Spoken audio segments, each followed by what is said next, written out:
അങ്ങനെ ഞാൻ ഇന്ന് എന്റെ കൊച്ചിയിലെ അപ്പാർട്ട്മെന്റിൽ എത്തിയിട്ടുണ്ട്. പ്രോപ്പറായിട്ട് ഫുഡൊന്നും കഴിക്കാൻ പറ്റിയില്ല, ട്രെയിനിലായതുകൊണ്ട്. പൊതുവെ ഞാൻ ട്രെയിനിൽ ഫുഡ് കഴിക്കാറില്ല, എന്തിനാ വെറുതെ വയറ് കേടാക്കുന്നത്. അപ്പൊ വന്നപാട് ഞാൻ ചോറ് വെച്ചു, നല്ല വിശപ്പുണ്ടായിരുന്നു. കുറച്ച് സാധനങ്ങളൊക്കെ ഇൻസ്റ്റാമാർട്ടിൽ നിന്ന് വാങ്ങിയിട്ട്, ഇവിടെ ഒന്നും ഇരിപ്പില്ല, കുറേ ദിവസമായില്ലേ പോയിട്ട്. രണ്ട് ടൈപ്പ് ചീര വാങ്ങിയിട്ടുണ്ട്. ഇത് കട്ട് ചെയ്ത ചീരയാണ്, അപ്പൊ പെട്ടെന്ന് റെഡിയാക്കാമല്ലോ, കുക്ക് ചെയ്തെടുക്കാമല്ലോ. ഇത് തൊലി കളഞ്ഞ ചെറിയുള്ളിയാണ് കേട്ടോ. പിന്നെ ഞാൻ അതിന് കറിവേപ്പില, പിന്നെ ചെറിയ ചെറിയ കുറച്ച് സാധനങ്ങൾ, അനാർ വാങ്ങിന്, ലെമണ്, ഇഞ്ചി, ഗ്രീൻ ചില്ലി, പച്ചമുളക്. ഇത് കുറച്ച് ഫിഷ് വാങ്ങിയതാണ് കേട്ടോ. ഇത് 300 ഗ്രാംസ് ഉണ്ട്. കേരയില്ലേ, കേര ഫിഷാണ്.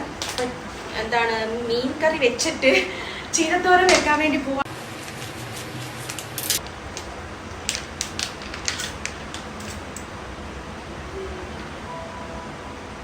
ഞാൻ പാട്ടുപെട്ടിയൊക്കെ പൊക്കിക്കൊണ്ട് വന്നിട്ടുണ്ട്. ഫുഡ് ഉണ്ടാക്കാൻ ഒരു ഓളം വേണ്ട.